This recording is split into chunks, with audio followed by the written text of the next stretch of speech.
le panafricanisme estime que le salut de l'Afrique passera ou ne peut passer que par un éveil de conscience collectif ou par une lutte collective.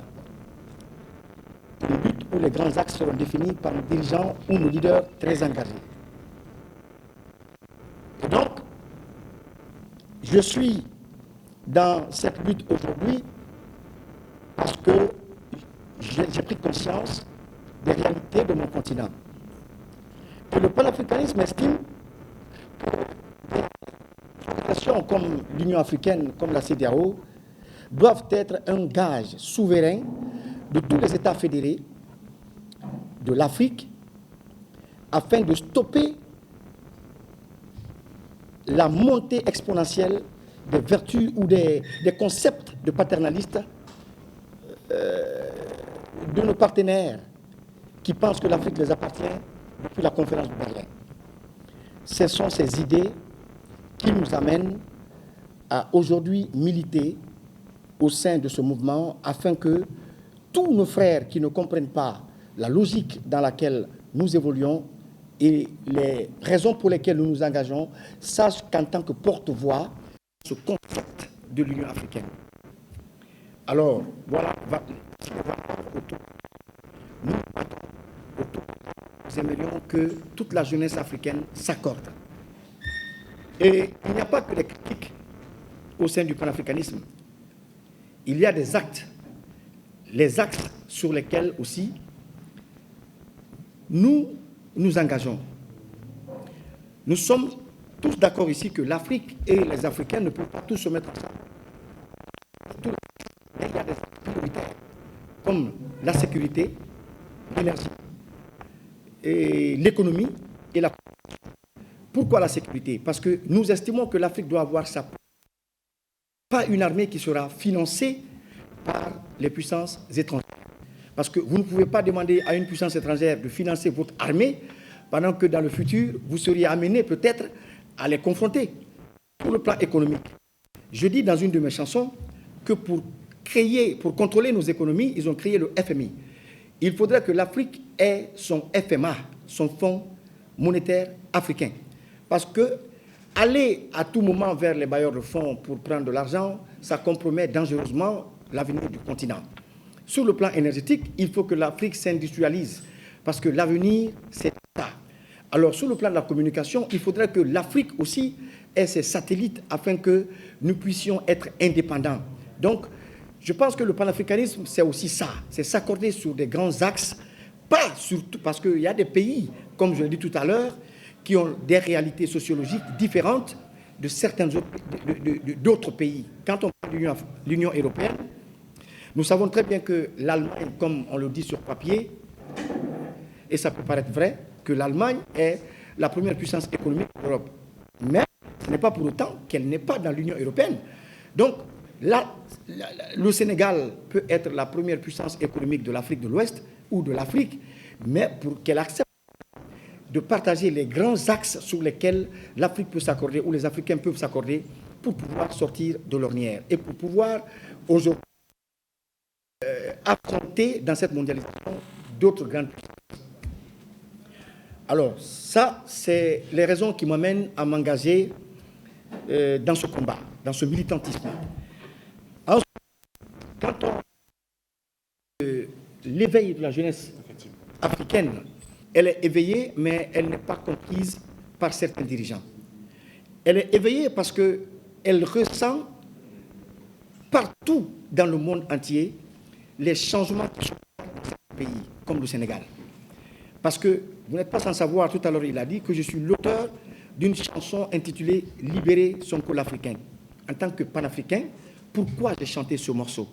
Pourquoi j'ai été inspiré pour chanter ce morceau? Parce que je suis un jeune africain, j'ai compris mon rôle et j'ai compris qu'à l'autre bout de mon pays, de mon Afrique, il y a un qui a compris, qui a ouvert les yeux et qui est en train de conduire son peuple vers une libération et une souveraineté totale et qui est emprisonné. C'est pourquoi j'ai pris mon courage à la main, j'ai fait ce morceau et je l'ai fait. Donc, c'est pour vous dire que la jeunesse guinéenne et africaine a compris et adhère au combat. Elle adhère parce que aujourd'hui, quand les changements s'opèrent dans les pays comme le Cameroun, les Sénégalais le ressentent et ils adhèrent. Quand les changements s'opèrent au Togo, les Sénégalais le ressentent et ils adhèrent. Donc, la même manière que vous ressentez ici le changement qui s'opère dans d'autres pays, c'est comme ça que nous aussi, nous ressentons les changements qui s'opèrent dans tous les autres pays africains. Et je pense que le Sénégal est un cas d'école parce que je suis guinéen, je sais que j'appartiens à un peuple très résigné, un peuple qui a du mal à sortir de sa coquille pour aller chercher sa liberté. Parce que la liberté ne se donne pas, elle s'arrache. Le Sénégal a arraché sa liberté, le Sénégal a arraché ce qui lui revient de droit. Pourquoi je dis que toutes les jeunesses ont compris. Alors, par rapport à mon futur album, comme vous le savez, comme c'est sur les réseaux sociaux, il y a déjà 3 titres que j'ai publiés, officialisés. C'est notamment des titres comme Ali Baba et ses 40 voleurs et On est mal barré, une chanson dans laquelle j'ai décrit la situation sociopolitique de notre pays et une situation qui est vécue aussi ou qui se vit aussi dans d'autres pays africains. Dans le 3e titre, Africa, j'ai essayé de ressortir les relations aujourd'hui qui lient l'Afrique au monde entier. Où je dis que pour contrôler nos économies, ils ont créé le FMI. Pour contrôler nos leaders, ils ont créé la CPI. Donc, la sortie de l'album est prévue en France pour le mois d'octobre. Et ensuite, les tournées, on va voir avec l'équipe managériale comment on va mettre en place un programme de tournée, mais qui tiendra compte justement des villes comme Dakar, Niamey, Burkina, Bamako et Bamako, c'est ça. Donc, par rapport à ma tournée, ce sont ces pays qui sont à l'affiche.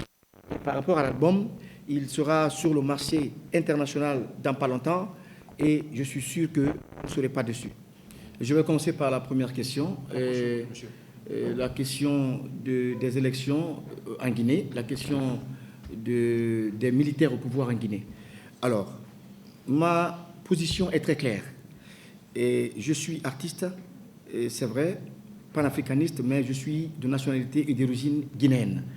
Et quelles que soient les raisons qui me poussent à chanter l'Afrique, à chanter les situations dans d'autres pays, je crois que je suis aussi mieux placé pour parler de la situation qui prévaut dans mon pays. Aujourd'hui, nous assistons à l'un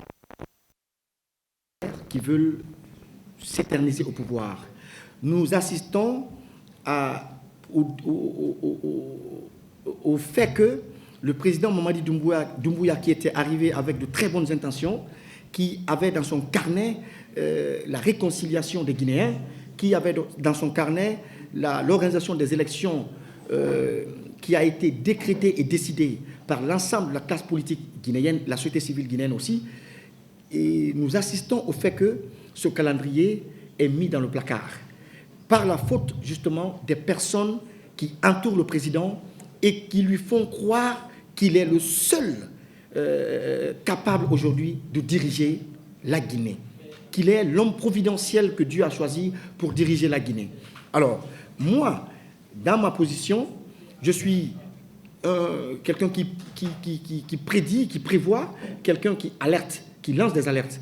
Alors, la peur qui m'anime, c'est de ne pas assister à un autre 28 septembre au cas où le président Mamadi Doumbouya essayerait de briguer, de se porter candidat aux élections et de vouloir s'imposer pour arracher une victoire par la violence. Ça, c'est un premier cas. Parce que nous savons tous aujourd'hui que la situation en Guinée est très diamétralement opposée à celle dans le Sahel. Ce n'est pas la même chose parce que les gens ont tendance à les confondre, à faire une extrapolation entre les situations sécuritaires et les situations des militaires dans le Sahel et la situation de Mamadi Doumbouya. Et c'est pourquoi je dis lorsqu'on est révolutionnaire, il faut inculquer, il faut mettre dans les manuels scolaires ce qu'on appelle, en fait, institutionnaliser le combat et la lutte. Pourquoi? Parce que Sékou Touré, par exemple, les Olympios, les Modibo Keïta ont mené des luttes contre l'impérialisme, mais ça n'a pas porté fruit jusqu'à un certain niveau, parce qu'après leur mort, les pays et ces États sont retombés dans les mains de l'impérialisme. Donc, aujourd'hui, je pense que le combat que je vais mener, ça va être celui d'attirer l'attention du monde entier sur la Guinée et sur la volonté du président Mamadi Doumbouya à vouloir s'éterniser au pouvoir, à faire un forcing qui va nous conduire forcément dans un autre 28 septembre, chose que je ne souhaite pas. Deuxième question, il s'agit de mon accompagnement, l'accompagnement que j'ai eu à faire au niveau de la lutte que M. Sonko et le parti PASTEF ont eu à mener ici au Sénégal dans la conquête du pouvoir, ou lors de la conquête du pouvoir. Et je crois que, je l'ai dit à l'entame, je l'ai fait parce que je suis très allergique à l'injustice. Il n'est pas le premier leader pour qui j'ai chanté. Dans les temps, j'avais chanté lorsqu'il avait été déporté à la CPI parce que je dénonçais cela, je voyais cela comme étant une insulte à l'Afrique, à la souveraineté africaine. Parce que je me dis que tous les dirigeants qui commettent des crimes en Afrique, l'Afrique devait être capable et à mesure de les juger sur le sol africain. Et donc, le président Sonko n'est pas, le premier ministre Sonko n'est pas le seul ou le premier à qui j'ai dédié une chanson. Je l'avais fait parce que je suis hostile à l'injustice et parce que je voulais donner de la visibilité à leur combat au niveau africain et international. Aujourd'hui, le conseil que je pourrais les donner, c'est leur dire de rester dans la logique de la démarche qui les a conduits à la tête du Sénégal. Rester dans la logique de la démarche qui les a conduits à la tête du Sénégal. Donc, moi, c'est le conseil que je pourrais les donner. Bien.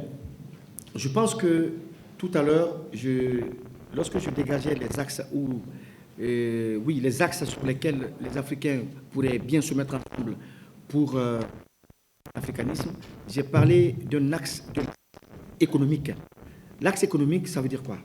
Ça veut dire que nos dirigeants, aujourd'hui, ils se frottent bien les mains lorsqu'ils vont vers les Blancs, lorsqu'ils vont vers les maîtres pour aller prendre de l'argent pour compromettre l'avenir de l'Afrique.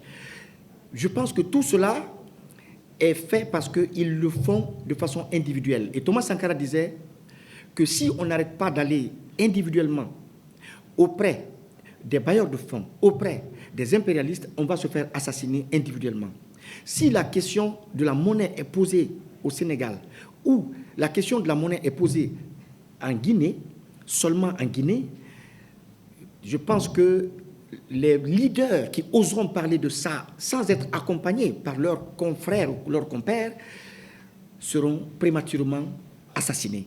On a toujours vu sur le continent africain comment Modibo a été tué et pourquoi il a été tué. C'était lié à cette question de monnaie. Comment Olympio a été écarté et tué, c'était lié à cette question de monnaie. Donc, aujourd'hui, on peut, sans se tromper, dire que les dirigeants africains ont compris l'enjeu. Chacun a compris l'enjeu. Kadhafi a été tué, c'est pour cette question de monnaie africaine. Parce que n'oubliez pas qu'en 2009, Kadhafi a organisé une conférence au Cameroun où il avait dit qu'il mettait 80% des fonds qui allaient servir au premier fonctionnement du Fonds monétaire africain. Et il avait signé son arrêt de mort. Donc c'est pour vous dire que tout le monde connaissait la puissance militaire de Kadhafi. Donc quel est ce président aujourd'hui qui va se lever seul, individuellement, pour aller poser la question de la monnaie ou de l'autonomie monétaire de l'Afrique? Ça va être compliqué. Donc c'est d'abord à l'interne qu'on doit régler la question, que les Africains, les dirigeants doivent se mettre ensemble et essayer d'aller maintenant vers les partenaires, que nous appelons d'ailleurs, dans le jargon artistique, des Babyloniens. Donc, pour moi, au-delà des messages, les actes pratiques que nous pouvons poser, c'est de rencontrer des leaders et discuter avec eux. Parce que vous n'êtes pas sans savoir que chaque leader a des conseillers. Et quand vous discutez avec un leader, n'oubliez pas qu'après, il y a des gens qui ont la possibilité de le rencontrer tous les jours, qui parlent et qui ont des stratégies, qui ont des politiques, qui sont des visions différentes de celles que vous voulez que le leader adopte. Donc, moi, au-delà de la musique, au-delà de tout ce que je peux faire comme artiste, je vais vers les leaders, les présidents, les dirigeants, je les rencontre et je leur dis, voici le cri du cœur du peuple. Le peuple vous aime, le peuple vous accompagne, mais il souhaiterait qu'il soit entendu sur des questions de telle ou telle chose. Merci beaucoup. Déjà, sur les cas d'arrestation, j'aimerais dire ici que Paul Kagame, version sanguinaire et dictateur, est passé chez nous en Guinée, à plusieurs reprises. Et qui parle de Paul Kagame connaît les pratiques obscures auxquelles l'homme fait recours pour régler ses histoires politiques dans son pays. Donc, la Guinée a malheureusement hérité d'un président ou a malheureusement vu à la tête ses destinées confiées à un président qui est mal entouré, qui est très mal entouré par des personnes qui sont animées par un esprit de vengeance. Et depuis la mort du président Sékou Touré, la Guinée est allée de vengeance en vengeance et ça conduit le pays dans l'échéance, la décadence. Donc, je pense que le cas de Foni Kemengue et de Bilo, ce n'est pas un emprisonnement, c'est un enlèvement, c'est un kidnapping.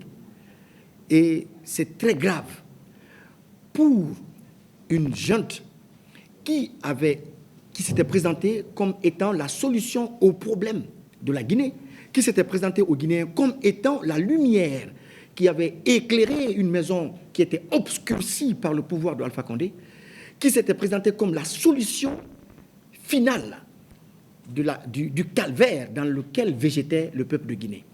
Alors, aujourd'hui, nous constatons que cela n'était que rêve.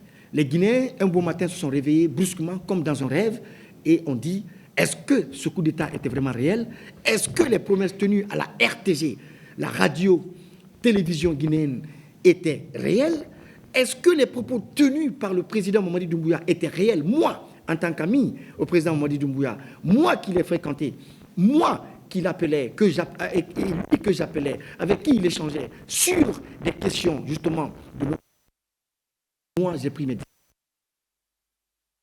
décisions parce que moi, je ne le reconnais plus. Donc, je le disais, je dis, est-ce que vous pouvez comprendre qu'un régime civil qu'on a taxé de régime dictatorial laisse ses opposants faire des manifestations, mobiliser des milliers et des millions de personnes dans la rue, amener à les filmer, à les montrer à la communauté internationale, sans pour autant bâillonner cette presse, sans pour autant fermer cette presse, devant, contrairement à des militaires qui sont venus pour nous sauver, qui ferment ces maisons aujourd'hui, qui ferment ces médias aujourd'hui. Donc, pour moi, on a pris la voie de la dictature. Ils ont endurci le cœur du président Mamadi Doumbouya et les Guinéens doivent s'apprêter. Et sur la question, justement, de la résilience des Guinéens, la résignation des Guinéens, je pense que tout à l'heure, j'en ai fait cas. Le peuple de Guinée est un peuple que tu peux pousser jusqu'au bord de la mer si il est question de faire le choix entre se battre pour ne pas tomber dans l'eau et tomber dans l'eau, il va tomber dans l'eau, mais il ne se battra pas. Merci. Je vais commencer naturellement par la première question. Et si je comprends, vous voulez dire comment je peux apporter mon soutien aux militaires dans le Sahel pendant que je combats celui de mon pays. Si je comprends bien. Voilà. Tout à l'heure, dans mon intervention, lorsque je répondais à la question du frère, tout à l'heure, j'avais été très clair à ce niveau, mais je vais me reprendre. En Guinée, on n'est pas confronté à une question ou à un problème de djihadistes. On n'a pas de problème sécuritaire en Guinée. On n'est pas envahi en Guinée. Nos terres ne sont pas occupées. Notre territoire n'est pas occupé en Guinée. Les militaires ont pour rôle d'abord de protéger l'intégrité territoriale d'une nation. Et ce n'est pas le cas en Guinée. Le Mali fait 1 400 000 et quelques kilomètres-carrés, si je ne me trompe. Le Niger, pareil. Le Burkina, un peu moins. Donc, ces pays n'ont pas les mêmes réalités que la Guinée. Il y a eu un coup d'État en Guinée parce que, d'après ce qu'on a entendu comme propos venant des membres du CNRD, parce que le président qui était là avait brigué un troisième mandat, avait commis des crimes dans son pays, et il y avait le favoritisme, il y avait plein de choses qui accompagnaient leurs propos. Et les Guinéens ont adhéré. Ce ne sont pas les propos qui ont animé ces autres dans le Sahel à prendre le pouvoir. On ne peut pas regarder ce... La démocratie est une denrée, une jolie denrée, une bonne denrée qu'on doit donner à sa population. Mais la sécurisation de son peuple est aussi une denrée de valeur qu'on doit aussi donner à son peuple. Donc, moi, je fais la différence entre le combat de ceux du Sahel et Mamadi Doumbouya.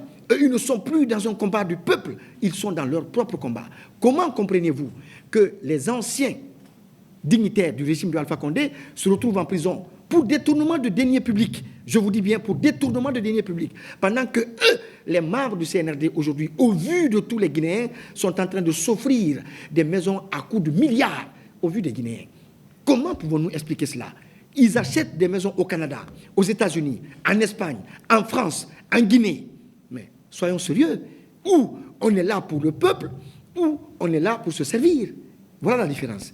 Par rapport à la deuxième question, c'était quoi? Alors, moi, une fois, j'ai dit au président Mamadi Doumbouya, je dis, président, essayez de dissocier votre communication à celle du CNRD. Pourquoi je le dis? Parce que autour d'un président, il y a toujours un système qui se met. Le système est constitué souvent, pour les présidents qui veulent s'éterniser au pouvoir, par les intouchables, les indéboulonnables, les membres de la famille, des sacro-saints, des personnes qui peuvent commettre des crimes autour du président et qui restent sans être inquiétés. Et donc, lorsque je lui ai dit, je lui ai donné ce conseil, il m'a dit pourquoi? Je dis parce que des crimes commis par les membres du CNRD peuvent retomber sur vous. Vous allez en pâtir les conséquences. Aujourd'hui, on voit Dadis emprisonné. Dadis écope de 20 ans de prison. Est-ce qu'il était au stade du 28 septembre? Est-ce qu'il a tiré sur quelqu'un? Non. Mais il écope de 20 ans de prison pour crime contre l'humanité. Donc, le système autour d'un président pose des actes qui sont imputables à la gestion du président. Voilà pourquoi je lui avais donné ce conseil. Mais comme il n'a pas compris, et aujourd'hui, je les confonds. Je pense que les deux questions c'est à peu près la même chose. Hein? Voilà. Parce que j'ai chanté effectivement le président Sonko et je ne l'ai pas comparé à ces figures emblématiques de la lutte panafricaine. Plutôt, j'ai dit qu'il était un descendant de ces... mais idéologique, hein, un descendant idéologique de Mandela, de Sankara et ainsi de suite.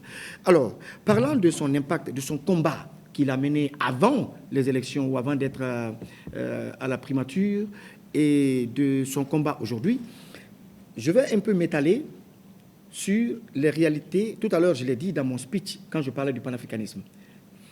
On n'a pas les mêmes réalités. Chaque pays a ses réalités. Chaque pays est sorti du colonialisme avec son statut et avec son emprunt. Quand on prend la Guinée a violemment quitté la France. Quand on prend le Sénégal et la Côte d'Ivoire, ces pays ont pacifiquement quitté la France. Donc, moi, je pense que le président Sonko, avant les élections, il tenait un discours. Et maintenant, il n'a pas ce même discours, mais cela ne voudrait pas dire qu'il n'est pas dans l'esprit panafricaniste. Si les choses ne se définissent que par le discours, je crois qu'il y a beaucoup de personnes qui ont tenu de bons discours et qui ont embarqué les peuples africains, mais après qui ont déçu. Tout à l'heure, je parlais du cas de la Guinée. Si on ne s'en tenait qu'au discours, ce que j'attends du président Ousmane Sonko, du ministre Ousmane Sonko, du Premier ministre Ousmane Sonko, c'est de faire en sorte que dans les actes, ce qu'il disait se traduise dans les actes sur le terrain. C'est ce que moi j'attends. Voilà. Mais il n'a pas besoin aujourd'hui de tenir le même discours, de dire, bon, j'avais dit ça quand j'étais opposant, alors je répète la même chose. Non.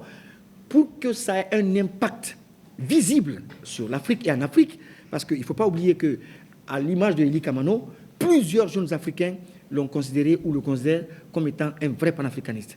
Donc, les actes qui doivent accompagner les propos qui ont été tenus avant les élections doivent être des actes visibles et qui seront dans le même ordre d'idée que ceux qu'il avait tenus avant les élections. Je crois bien. L'intérêt des Africains. Très bien. Alors, il a posé une question très pertinente. c'est une question piège. Une question piège en ce sens où aujourd'hui, la jeunesse africaine est en train de déchirer pour qu'on puisse stopper ensemble, je l'ai dit tout à l'heure, l'ascension. L'africanisme n'est pas une doctrine qu'on doit imposer au peuple. On doit amener les peuples à embrasser cela parce que c'est un combat que les Sénégalais ont mené. C'est un combat que les Ivoiriens ont mené. Un moment, lorsque, il l'a dit tout à l'heure, lorsque le président Macky Sall faisait arrêter et emprisonner les opposants ici, vous avez vu sur la toile, partout en Afrique, des voix s'élever pour soutenir le discours panafricaniste de nos frères. Alors, c'est pour vous dire qu'on n'a pas besoin d'être invité au Sénégal pour se sentir dans le combat. On n'a pas besoin d'être invité au Cameroun pour se sentir dans le combat. Ce qu'il faut faire, c'est que les Africains aujourd'hui, la jeunesse africaine aujourd'hui, est victime justement de ces organisations, est victime justement parce que ce pourquoi la CEDEAO avait été mise en place, elle a complètement, elle a vidé complètement aujourd'hui sa feuille de route de la mission qui lui a été confiée ou de la mission dont elle s'est assignée dès sa création. Et aujourd'hui, c'est cette crédibilité que la CEDEAO est en train de perdre sur le continent.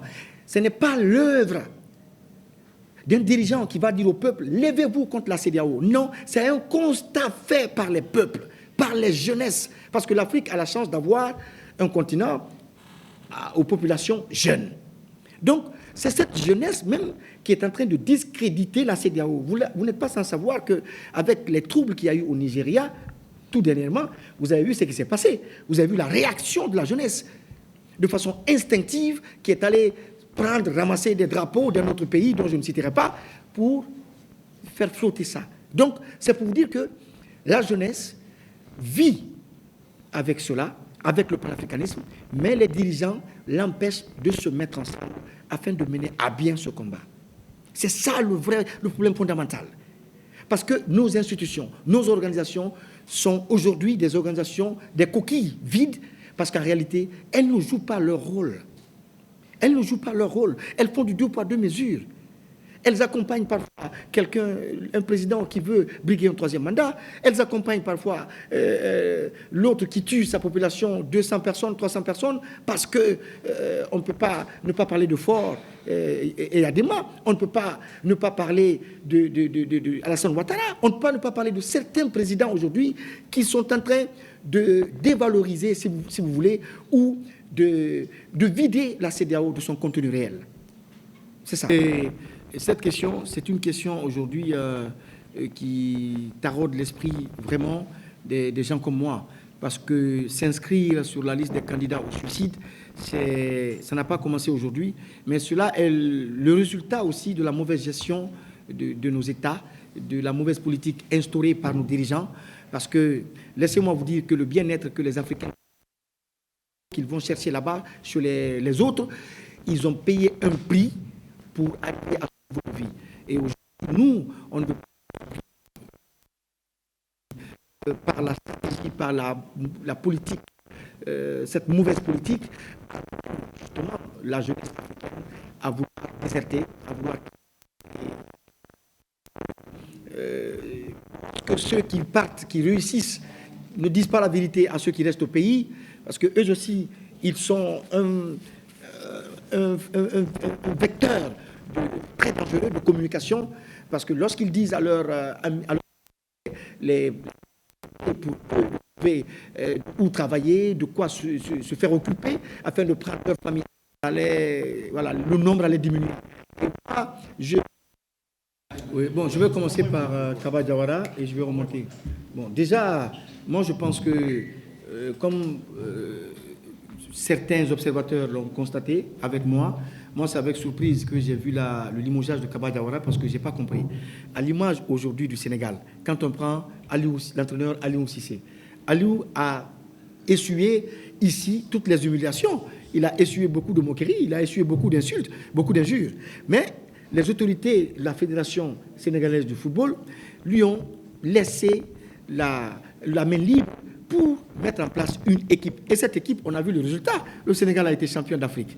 Et aussi, on a vu ce qui s'est passé lors de la dernière Coupe d'Afrique. Donc, le Sénégal, aujourd'hui, fait partie d'une des meilleures équipes du monde, pas que de l'Afrique. Donc, c'est pour vous dire que, dans l'autre cas, en Guinée, nous voulons s'aimer aujourd'hui, récolter aujourd'hui, manger aujourd'hui. Kaba Diawara a fait des erreurs, c'est vrai. Nous avons tous crié, nous avons tous décrié parfois ses choix, mais cela ne voudrait pas dire qu'il faut le remplacer maintenant à la tête de l'équipe, parce qu'il était en train de mettre en place un groupe. Et pour mettre en place un groupe compétitif aujourd'hui, devant ces équipes qui ont plus de moyens que la Guinée, nous sommes dans une transition. Quels sont les moyens qu'on met à la Guinée pour se préparer comparativement au Sénégal, comparativement à la Côte d'Ivoire, comparativement à d'autres pays, à l'Égypte et autres, ou au Cameroun? Les moyens sont très très limités. Donc vous ne pouvez pas suspendre ou enlever un entraîneur, le révoquer de ses fonctions, parce que tout simplement, ils sont allés aux Jeux Olympiques, ils ont pris 3. Dites à vos joueurs d'être... Dites à vos joueurs, quand vous venez au Sénégal ici, les Sénégalais connaissent Titi Camara, ils connaissent Pascal Fentuno, ils connaissent tous les joueurs guinéens qui jouent avec patriotisme. Mais aujourd'hui, à peine si on connaît des joueurs guinéens, on ne connaît que 3 ou 4 joueurs guinéens parce que les gens ne jouent pas avec patriotisme. Donc, pour le cas de Kava, moi, je ne suis pas d'accord. C'est une école. Il fallait donner le temps et puis, dans quelques années, et attendre les résultats en mettant les moyens, bien sûr. Maintenant, par rapport au verdict, moi, je pense qu'au niveau du verdict, moi, je n'ai pas de problème.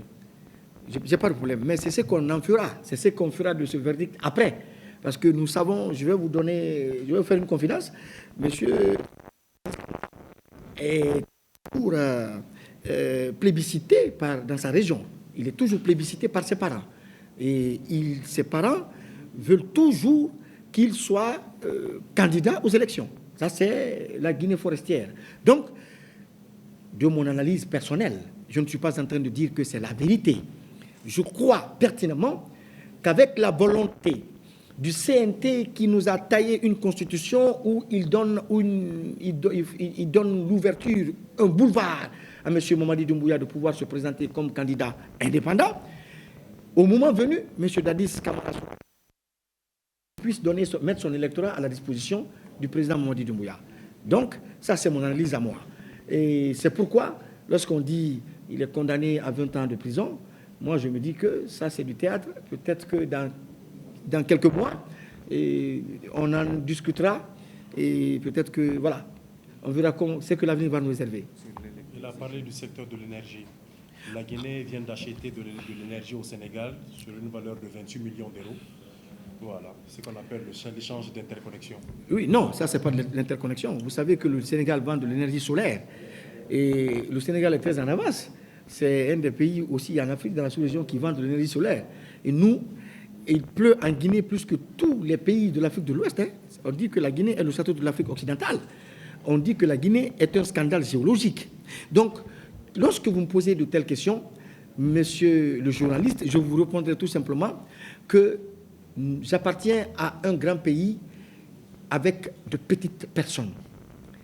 Malheureusement pour la Guinée, on n'a pas eu d'homme d'État. Depuis la mort du président Sékou Touré, jusqu'à maintenant, on n'a pas encore eu d'homme d'État qui pense en grand, qui peut, en se projetant sur le niveau de vie des autres pays, essayer d'amener, produire son pays à ce niveau. Nous avons des présidents qui arrivent, malheureusement, qui font face aux blogueurs, qui veulent savoir ce que tel blogueur a dit aujourd'hui, pour essayer de préparer d'autres blogueurs pour le répondre. Nous avons en face de nous des présidents qui font face aux petites déclarations que les journalistes tiennent, parce qu'ils ne veulent pas qu'on les critique, ils ne veulent pas qu'on mette la bouche dans leur gestion des choses. Eux, c'est ce qui les intéresse. Ce n'est pas le niveau de vie de la Guinée qui les intéresse. Ce n'est pas là où ils doivent amener la Guinée. Non, c'est une course. Nous sommes dans une mondialisation qui ne fait pas de cadeau au canard boiteux. La Guinée est un canard boiteux aujourd'hui, mais par la faute de ses dirigeants.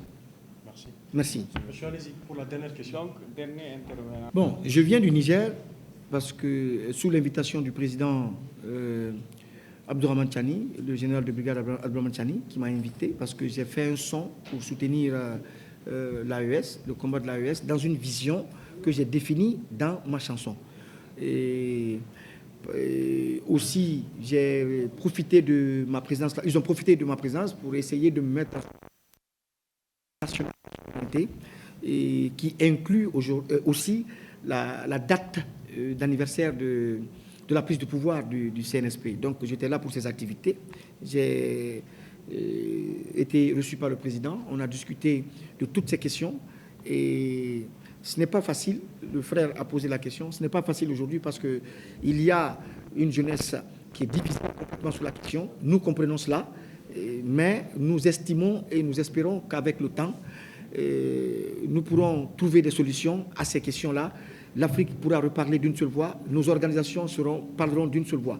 Maintenant, par rapport à mon album, à la musique, il y a 7 ans que je n'ai pas sorti d'album. Il y a 7 ans que je n'ai pas sorti d'album, que j'avais arrêté de chanter. Et j'ai vu que les aînés, les grands frères dont je porte l'héritage aujourd'hui, le lourd héritage, je vais parler notamment d'Alpha Blondy, de Tikenja, aujourd'hui, ont plié leurs plumes. Bon, quand je dis plier leurs plumes, ils ne l'ont pas fait parce qu'ils ont peur, non. Ils l'ont fait parce qu'ils ont pris de l'âge. Donc, je pense que chaque époque, chaque génération doit, comme l'a dit Franck Fanon, moi j'ai découvert ma mission, c'est vrai qu'ils m'ont beaucoup inspiré. Donc, à un moment donné, je me suis assis, j'ai réfléchi, je me dis non, je ne peux pas abandonner, jeter l'éponge. Tiken et Alpha, c'est des aînés qui nous ont inspirés dans la lutte, dans le combat. La flamme ne doit pas s'éteindre, on doit continuer.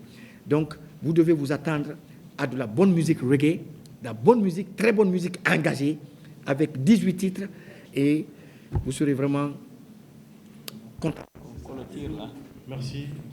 Monsieur Binaniba également, et l'ensemble du personnel de la Maison de la Presse, nos amis de la presse nationale et internationale, nos compatriotes guinéens, nos concitoyens, nous vous disons merci au nom de l'équipe managériale du général Eli Kamano. Mais avant de nous quitter, Eli Kamano va nous faire un acapella de son choix. Eli, à vous.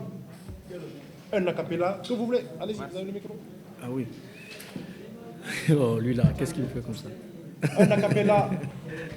Pourquoi il veut que je fasse un acapella? On ne sait jamais, c'est pour donner un avant-goût. Ah ouais? Ah ouais.